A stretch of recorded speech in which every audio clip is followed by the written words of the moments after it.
మరియు అతడు తుమ్మకర్రతో దహనబలి పీఠమును చేసెను.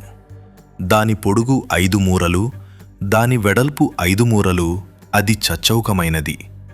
దాని ఎత్తు 3 మూరలు, దాని 4 మూలలను కొమ్ములను చేసెను.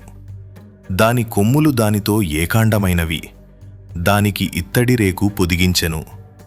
అతడు ఆ బలిపీఠ సంబంధమైన ఉపకరణములన్నిటినీ అనగా దాని బిందెలను, దాని గరిటెలను, దాని గిన్నెలను, దాని ముండ్లను, దాని అగ్నిపాత్రలను చేసెను. దాని ఉపకరణములన్నిటినీ ఇత్తడితో చేసెను. ఆ బలిపీఠము నిమిత్తము దాని జవ క్రింద దాని నడిమి వరకు లోతుగానున్న వలవంటి ఇత్తడి జల్లెడను చేసెను. మరియు అతడు ఆ ఇత్తడి జల్లెడ యొక్క 4 మూలలలో దాని మోతకర్రలుండు 4 ఉంగరములను పోతపోసెను. ఆ మోతకర్రలను తుమ్మకర్రతో చేసి వాటికి రాగిరేకులు పొదిగించెను. ఆ బలిపీఠమును మోయుటకు దాని ప్రక్కలనున్న ఉంగరములలో ఆ మోతకర్రలు చొనిపెను. పలకలతో బలిపీఠమును గుల్లగా చేసెను. అతడు ప్రత్యక్షపు గుడారము యొక్క ద్వారమున సేవింపవచ్చిన సేవకురాండ్ర అద్దములతో ఇత్తడి గంగాలమును దాని ఇత్తడి పీటను చేసెను. మరియు అతడు ఆవరణము చేసెను. కుడివైపున అనగా దక్షిణ దిక్కున 100 మూరల పొడుగు గలవియు పేనిన సన్ననారవియునైన తెరలుండెను. వాటి స్తంభములు 20, వాటి ఇత్తడి దిమ్మలు 20. ఆ స్తంభముల వంకులును వాటి పెండె బద్దలును వెండివి. ఉత్తర దిక్కుననున్న తెరలు 100 మూరలవి, వాటి స్తంభములు 20, వాటి ఇత్తడి దిమ్మలు 20. ఆ స్తంభముల వంకులును వాటి పెండె బద్దలును వెండివి. పడమటి దిక్కున తెరలు 80 మూరలవి, వాటి స్తంభములు 10, వాటి దిమ్మలు 10. ఆ స్తంభముల వంకులును వాటి పెండె బద్దలును వెండివి. తూర్పు వైపున అనగా ఉదయపు దిక్కున 70 మూరలు. ద్వారము యొక్క ఒక ప్రక్కను తెరలు 15 మూరలవి, వాటి స్తంభములు 3, వాటి దిమ్మలు 3. అట్లు రెండవ ప్రక్కను అనగా ఇరుప్రక్కలను ఆవరణ ద్వారమునకు 15 మూరల తెరలు ఉండెను. వాటి స్తంభములు 3, వాటి దిమ్మలు 3.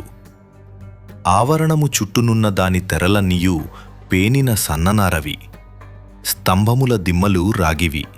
స్తంభముల వంకులును వాటి పెండె బద్దలును వెండివి.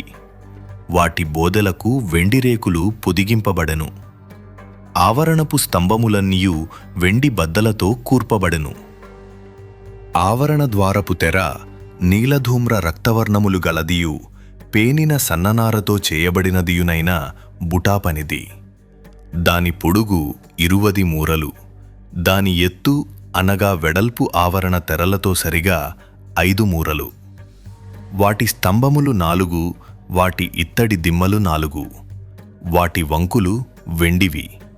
వాటి బోదెలకు వెండిరేకు పొదిగింపబడెను. వాటి పెండె బద్దలు వెండివి. మందిరమునకును దాని చుట్టూనున్న ఆవరణమునకును చేయబడిన మేకులన్నీయు ఇత్తడివి. మందిర పదార్థముల మొత్తము అనగా సాక్ష్యపు మందిర పదార్థముల మొత్తము ఇదే. ఇట్లు వాటిని యాజకుడైన అహరోను కుమారుడగు ఈతామారు లేవీయుల చేత మోషే మాట చొప్పున లెక్కపెట్టించెను.